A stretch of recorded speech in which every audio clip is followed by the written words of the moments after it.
y'all, welcome to Scrappin with Sheri.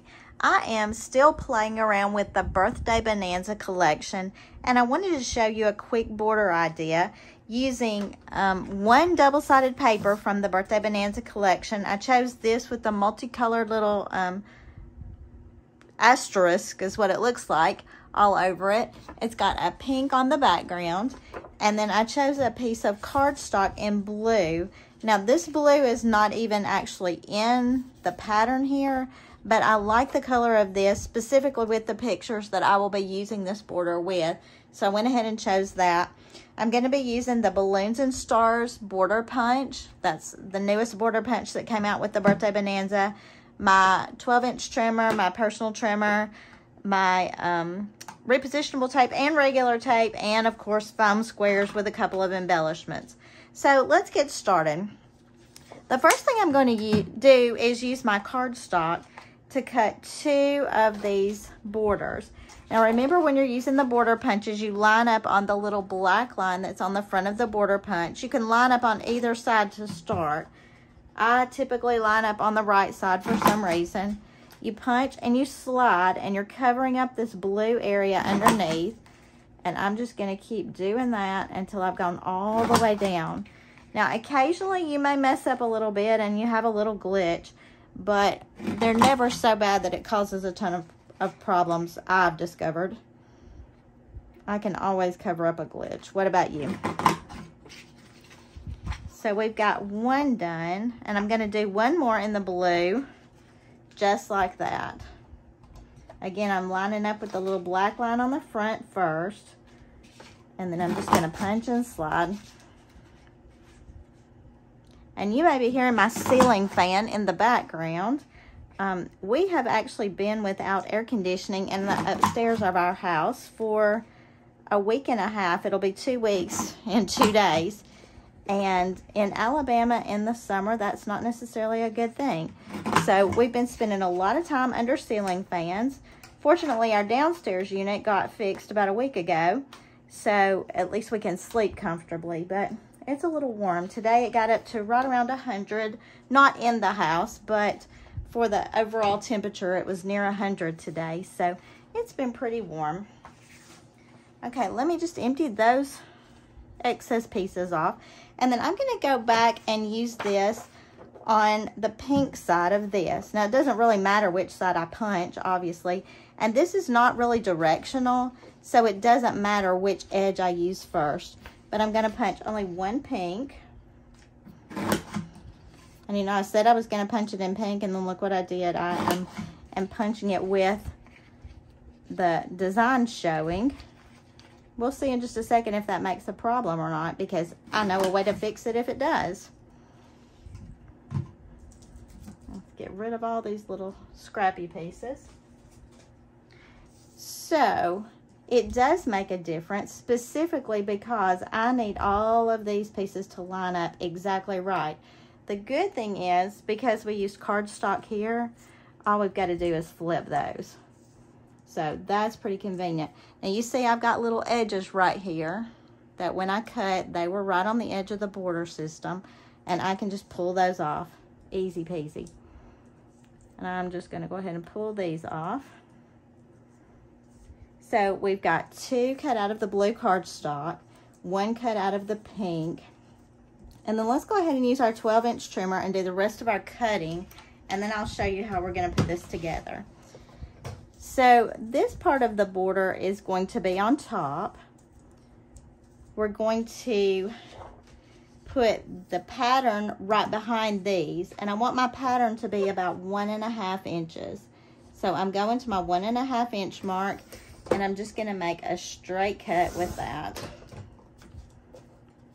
That's not very wide. But then I want my next border piece, which is going to be behind this, to be the pink. And I think I want to do it with my decal blade, just to give us a little variety there. So I'm going to pull the decal off the back of my trimmer and pop that into the housing. So we need to make the little decal edge first. And then we're going to go out to the edge of our trimmer, which is about 1.5, to do that part. And I've got the decal on both sides of that. So we've got a straight piece, we've got a decal.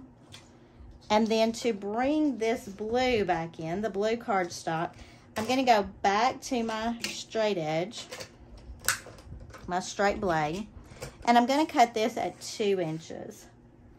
And that just makes it a little bit wider to show up. So we've got 1.5, 1 3/4, which is the edge of our trimmer, and then a 2.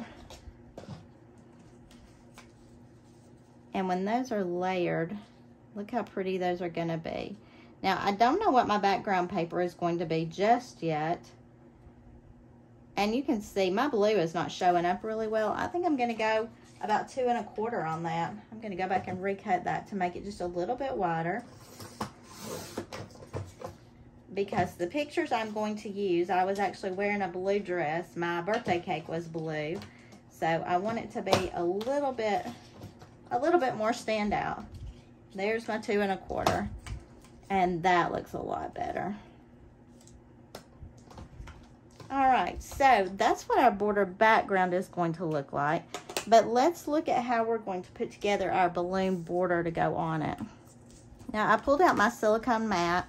This is the little one that I got with the border bundles. I can't remember what it was called, border buffet or something like that. But I love the size of the silicone mat. It's so easy to keep it on the bottom of my table just to use really quickly. And I'm using my repositionable tape, and I'm just going to run repositionable along the bottom of this border. I didn't run it all the way up and down. And I'm going to, I probably need to put that here so you can see it better. That blue is kind of getting lost. I'm going to lay this border onto the other blue border, just coming down about 1/2 inch. Maybe not even that far. And you can kind of guesstimate this when you start laying it out. But I'm lining it up so that I can see about the same amount above each border. And I hope you can see that. It's kind of hard to tell in the video, I'm sure. But I'm trying to line those up so they're just kind of layered right on top of each other. And it doesn't look really pretty right now, but it's about to. Because we're going to add these pink ones in there. And because we lined it up top and bottom, it has created a shadow behind the pink to make it stand out a little more. Now, you know I can't do anything normally. So I'm going to put a little repositionable tape on here, and you'll see why. Just on these biggest balloons to start with. And I'm going to get this lined up on here. And you know, it doesn't have to be exact. We're kind of creating a crazy looking border anyway. So it's going to be a little wonky. There's going to be a little more blue showing some places than others. It's okay. It's really fine, I promise you. So I used my repositionable.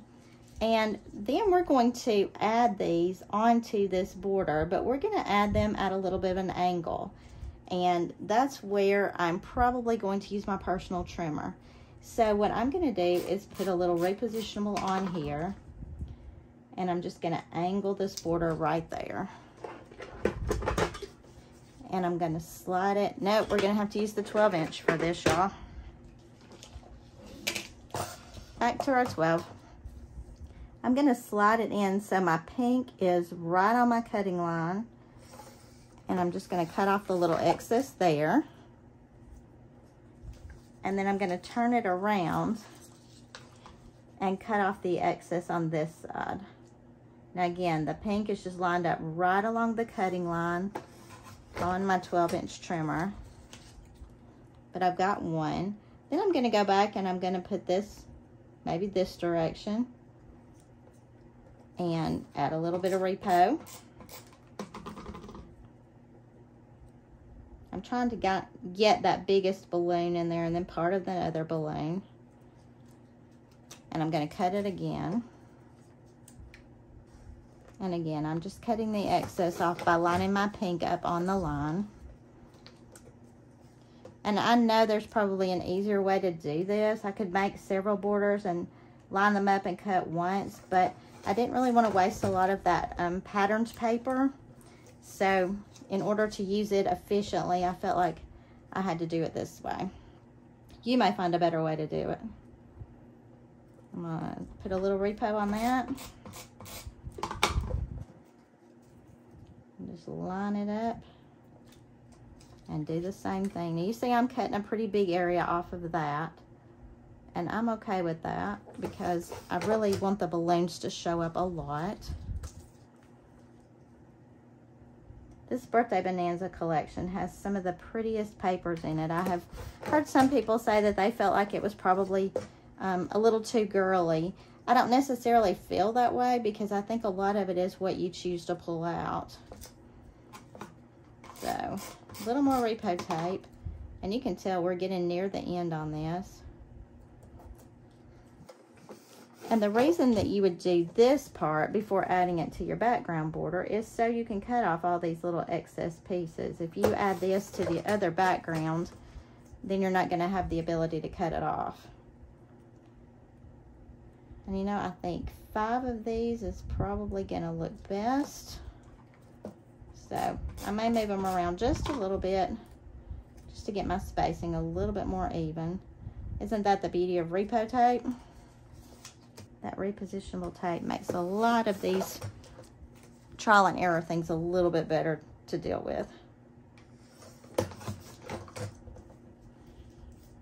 All right, so I've got a lot of space right there. I'm gonna slide this one down a touch. And you can see, because I didn't use a lot of repo tape, that one's kind of coming loose. But I can add a little more tape to make that work out. I also feel the need to add some foam squares in here, but I'm just not sure if that's going to work on the balloons themselves. So we may have to do that with the extra embellishments that we're adding. And you can tell that's not sticking very well, so I'm just going to throw a little extra tape on that. And I've got a little edge to cut off there. And then we'll go ahead and finish this border out. So I've got one side almost finished. We're going to go ahead and use our regular tape and add it to the deckled background piece that we cut. And then I'm going to use my regular tape again. And there is a lot of pink on that. If you wanted to make this look more boyish, you could always go with greens. You could go with the light blues. You could, I think this blue looks pretty in it with it, although there's not really the regular blue in our background here, but I do like the look of that. All right, so I have one done. I am going to be doing another one of those to go opposite, but I wanted to show you what I pulled to go on this page. I think what I want to do is on this side use this birthday cake.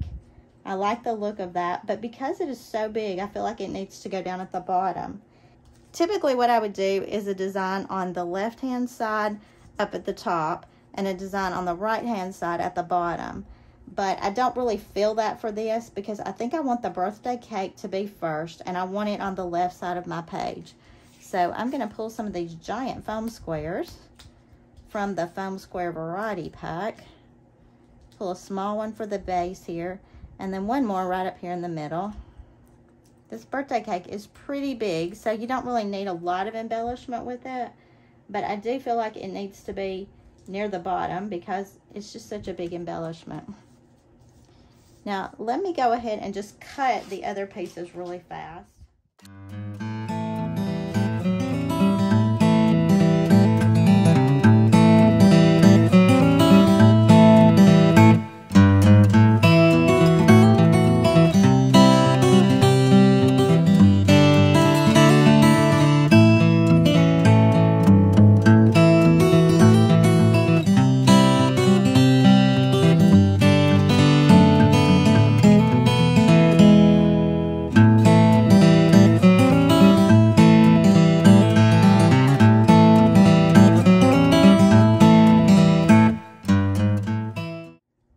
Get a very different look depending on which border maker or border punch you use.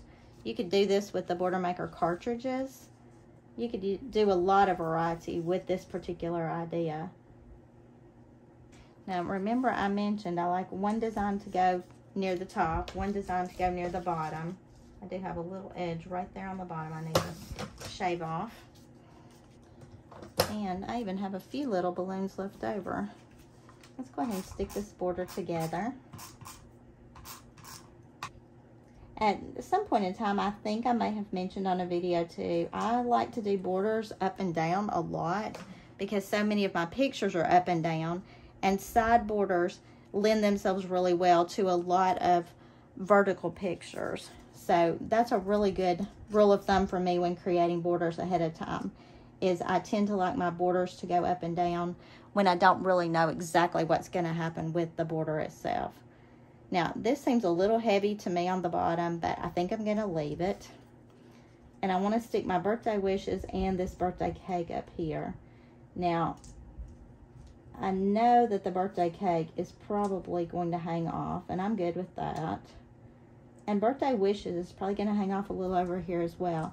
So I'm just going to stick one foam square right here on the side of this until I get my background paper. These particular pieces also bring out so much color in this background. I don't typically do things wonky, and I don't think I will today either. I try really hard sometimes to do something different, but sometimes it's just really hard for me to go wonky on things. And I'm going to stick one foam square there because I don't want to stick it on here and then have it go off the side. So I'm going to do that right there. So we have our two borders made, and you know, while I'm at it, we've got a couple of minutes left. Why don't I just go ahead and pull out what background papers I have left, and let's look at some options and see if any of them are any good. I have been playing with the birthday Bonanza a lot, so I don't have a ton of stuff left. So I have one of those, which is really busy. The blues in that are pretty, but I do know that the dress I was wearing is a brighter blue, and it wouldn't necessarily look good on that. I'm not a huge fan of yellow. I don't know if you've known that about me yet. This would not necessarily work because it would clash with the dress I had on in my pictures. So let's look at our Fast to Fab, because I'm not sure these background choices are going to work for me. In the Fast to Fab, let's see what we got. I love the Fast to Fab papers because the backgrounds are so much more neutral on those, and I just think that's a really pretty look. See, that's got a lot of blue in the background, and I do like that. I certainly don't want to cover up this because I know I can use that for a lot of different things. When I'm looking at this one, I'm almost wondering if I could cover that up some. I don't really like that because I don't like the outside edges showing. Oh, now that's pretty.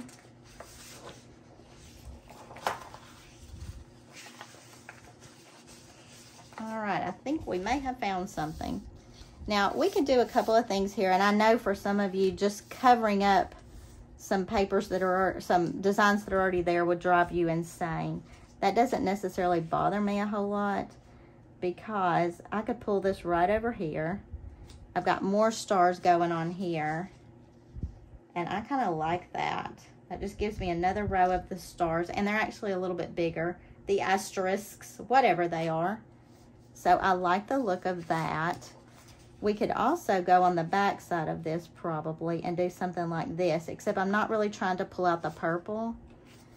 So I think this is the way I'm going to go. Now I'm going to go ahead and tape this down. You can see where I've pieced my blue border together, but from the front side, nobody would ever know that, would they? And I'm just going to slide this right up against the edge of that green zigzag on there, just because I want to give myself as much room as possible for photos, but I also want to cover up that whole design on the edge.